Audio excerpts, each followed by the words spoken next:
मेरे पापा पुलिस में आने से पहले मेरे फादर इंडियन नेवी में मैरीन कमांडो थे। उन्होंने इंडियन नेवी को अपने 15 साल दिए हैं। My father was at main protest site. He was at the front line near the barricades, जहाँ पर बहुत सारा क्राउड था। मेरे पापा जब भी रात में घर आते थे तो वो बोलते थे कि अब ये स्टूडेंट प्रोटेस्ट नहीं लग रहा है, इसमें बहुत सारे एंटी सोशल एलिमेंट्स जुड़ चुके हैं। उसके अगले दिन ही 25 तारीख को my father was pulled bye a crowdy mob and he was almost lynched near the stage of Jantar Mantar. This happened on 25th and around 2 p.m. he was unconscious at the RML hospital for about 4 hours. रात को 10 बजे के करीब पापा के colleagues उन्हें घर लेके आए और उनकी यूनिफॉर्म पूरी खून से लाल थी। उन्हें ऐसे देख के हमारे लिए बहुत पेनफुल था। हमने जब उनसे पूछा कि पापा ये कैसे हुआ, तो उन्होंने बताया कि बेटा कोई बात नहीं, ड्यूटी के टाइम पर छोटी मोटी चोटें लगती रहती हैं, पर मतलब उनके सर पे 4 टाँके आए हुए थे जो कि छोटी मोटी चोट नहीं थी। वो रात हमारे लिए बहुत मुश्किल थी। और जब मैंने सोशल मीडिया खोल के देखा तो सोशल मीडिया पे मेरे ही पापा को क्रिमिनल बता रहे थे। और उसके अगले दिन ही जब मुझे पता चला कि जिन लोगों ने मेरे फादर पे अटैक किया था वो लोग सुप्रीम कोर्ट जा रहे हैं अपना क्राइम वाश आउट करने, और उन्हीं के खिलाफ कंप्लेंट करने के लिए, सारे पुलिस वालों के खिलाफ कंप्लेंट करने के लिए मुझे बहुत बुरा लगा। और मुझे लगा कि मुझे भी जाना चाहिए अपने फादर की जस्टिस के लिए। और मुझे बाकी पुलिस फैमिलीज का भी साथ मिला। हम लोग सुप्रीम कोर्ट गए, हमने एडवोकेट से रिक्वेस्ट करी और एडवोकेट ने हमारी बात ऑनरेबल सुप्रीम कोर्ट के सामने रखी। और हमें भरोसा दिलाया गया कि हमारे भी इक्वल राइट्स हैं as the citizen of this country, और हमें भी जस्टिस मिलेगा। मेरे पति दिल्ली पुलिस में ASI हैं। वो 33 साल की जो मेरे पति दिल्ली पुलिस में एज ए कांस्टेबल उन्होंने पुलिस फोर्स ज्वाइन की, और उसके बाद वो अब तक 33 साल की जॉब करते हुए एक ASI के पद पर हैं। जंतर मंतर के प्रोटेस्ट के दौरान उन्हें भी अपनी ड्यूटी दी गई थी। प्रोटेस्ट को उन्हें भी पीसफुली कंडक्ट कराना था। वो अपनी ड्यूटीज पूरी मुस्तैदी के साथ निभा रहे थे। 20 जुलाई को वो जल्दी ही अपने घर से रोज की तरह अपना टिफिन लेकर जैसे जाते हैं, उसी तरह से 20 जुलाई को भी वो जल्दी ही निकल गए। और उन्होंने जब 11 बजे के आसपास मेरी उनसे बातें हुई तो उन्होंने फोन पर बताया कि आज जंतर मंतर पर भीड़ कुछ ज्यादा है और प्रोटेस्टर जो हैं वो संसद मार्च के लिए जा रहे हैं, जो कि वीडियो क्लिप में भी दिखाया गया है। और उसके बाद मैंने पुलिसकर्मी की पत्नी होने के नाते सिर्फ यही कहा कि आप अपना ख्याल रखें। फिर उसके बाद मेरी उनसे कोई बात नहीं हुई। और शाम को 7 बजे जब मैंने उनका फोन मिलाया और उनसे बात हुई तो वो एक हॉस्पिटल LNJP हॉस्पिटल में एडमिट थे और अपना ट्रीटमेंट करा रहे थे।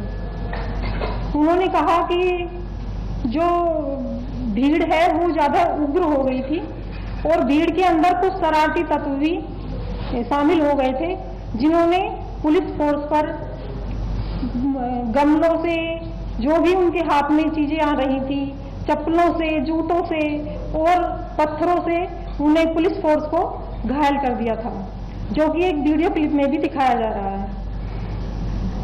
और उसके बाद उनकी फोन की बैटरी डेड होने की वजह से मेरी उनसे कोई बात नहीं हुई। शाम को, रात को जब वो 11 साढ़े, ये सब सुनकर मैं बहुत ज्यादा घबरा गई थी। जब तक वे घर नहीं आए तो मेरी प्रतिक्रिया बहुत ही ज्यादा मेरे लिए बहुत पेनफुल थी। उसके बाद जब वो 11 बजे घर आए तो उन्होंने बताया कि छात्रों की प्रोटेस्ट में छात्रों के साथ साथ कुछ शरारती तत्व और असामाजिक तत्व भी थे।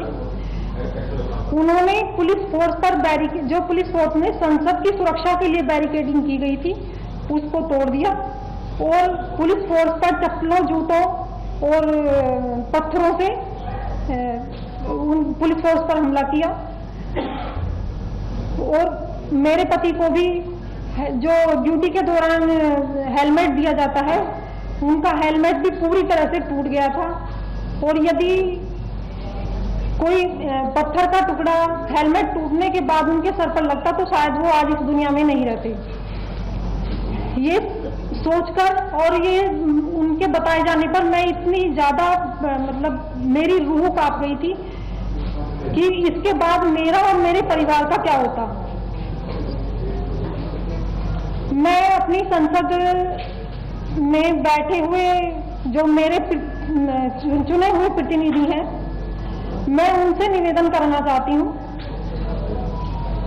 कि हमारे जो पुलिसकर्मी है और उनके जो परिवार हैं, उनके बारे में भी संसद में कुछ मतलब उनके राइट के बारे में या उनकी ड्यूटी पे जो उन पर हमले होते हैं उनके बारे में संज्ञान लिया जाए। मेरे प्रतिनिधि इस चीज के लिए जो संसद में चुने हुए हैं वो संज्ञान लें और उनके मुद्दे भी उठाया जाए, क्योंकि 20 तारीख के बाद से आज तक यही नैरेटिव चलाया जा रहा है कि जो छात्र थे, जो छात्रों का प्रोटेस्ट था, उसको कि पुलिस के द्वारा बर्बरता से छात्रों को पीटा गया। लेकिन ऐसा नहीं है, ये अलग एक प्रोटेस्ट का एक हिस्सा दिखाया जा रहा है, जबकि प्रोटेस्ट का दूसरा हिस्सा कुछ हो रही है। और मैं अपने चुने हुए प्रतिनिधियों से यही निवेदन करना चाहती हूँ कि वो अपने जो संसद की सुरक्षा में पुलिसकर्मी लगे रहते हैं और उस संसद की जो एक हमारे देश का सम्मान है, मेरे देश का सम्मान है, उसकी सुरक्षा में जो पुलिसकर्मी हर समय और देश की आंतरिक सुरक्षा में जो पुलिसकर्मी हर समय लगे रहते हैं, उनके बारे में भी संसद में कुछ मुद्दे उठाए जाएं। मेरे पापा एसीपी है, जिन्होंने अपने पूरे करियर में 4 गारंटी हासिल करे हैं। मेरे ग्रैंडफादर बीएसएफ में थे, उन्होंने 1971 की जंग में लड़ाई करी थी। मेरे पापा भी जंतर मंतर के फ्रंट लाइन से उनकी ड्यूटी लगी थी प्रोटेस्ट में। And on 25 May at 2 PM मुझे पता चला कि मेरे फादर को उनके हेड पे इंजरी आ रखी है उनके फ्रेंड के थ्रू।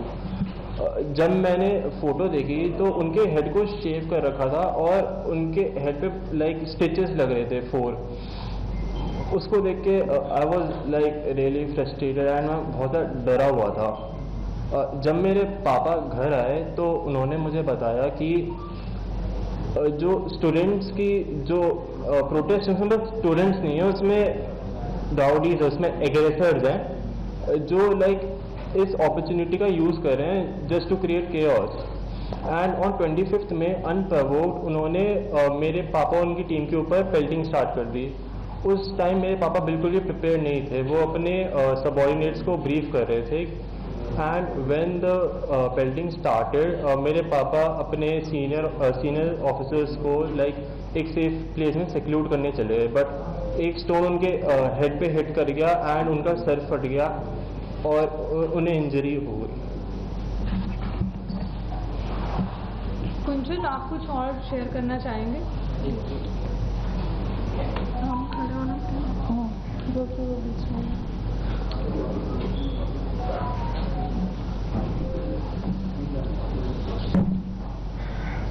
मुझे ये बोलना था कि पुलिस वाले भी समाज का हिस्सा हैं। जिस पार्लियामेंट में लोग पॉलिटिशियंस और जिस पार्लियामेंट में पॉलिटिशियंस पुलिस वालों को क्रिमिनल बोल रहे हैं, उसी पार्लियामेंट को प्रोटेक्ट करने के लिए मेरे पापा ने इतनी सारी सीरियस इंजरीज ली हैं। और मुझे यही बोलना था कि I am a proud daughter of a marine commando and a police officer, जिन्होंने स्टूडेंट प्रोटेस्ट के नाम पर इकट्ठा हुए क्रिमिनल्स की भीड़ के बीच में सिंसेरिटी से ड्यूटी निभाई है। उन्होंने लिंच होने के बाद भी अभी तक स्टूडेंट प्रोटेस्टर्स के बारे में, स्टूडेंट्स के बारे में कुछ भी बुरा या फिर नेगेटिव नहीं बोला है। उन्हें बस अपनी ड्यूटी परफॉर्म करते टाइम चोट लगी है। Thank you. लक्ष्य, आप कंटिन्यू करना चाहेंगे? मैं जब भी ऑनलाइन जाता हूँ एंड जब भी मेरे फ्रेंड्स मुझे रील्स भेजते हैं एंड ट्विटर पे लिंक्स भेजते हैं कि उसमें पुलिस के खिलाफ बहुत ज़्यादा लाइक डेरोगेटरी टर्म से बात करी जाती है, लाइक उनके एकदम खिलाफ होते हैं, हमारी साइड की कोई बात भी नहीं करता। मेरे पापा बोलते हैं कि इस पर मुझे ध्यान नहीं देना चाहिए बिकॉज ये बस दोनों साइड को ट्रिगर करने के लिए, ये वन साइड मीडिया है एंड ये बस केओस क्रिएट करने के लिए। पर जब मेरे फादर के साथ ये हुआ I was really disappointed and frustrated. और एंड पार्लियामेंट में भी इसके बारे में कुछ बात नहीं हो रही, लाइक पुलिस वालों का क्या, जिनको जो इंजर उनका क्या। एंड फिर मुझे पता चला कि जो एग्रेसर्स थे उन्होंने पुलिस के खिलाफ ही एप्लीकेशन डाल दी कि उनके साथ अनजस्ट हुआ है। मैंने और बहुत सारी फैमिलीज ने पुलिस की, उन्होंने भी मिलकर प्ली डाली कि हमारे भी राइट्स हैं। ऑनरेबल सुप्रीम कोर्ट खुद कहता है कि everyone is equal in front of law and everyone has right to life. मेरे फादर यहाँ पे नहीं है because due to his rules of duty, और बट हम यहाँ पे टू रिप्रेजेंट द फैमिलीज जिनके स्पाउस है, जिनके फादर इंजर हुए।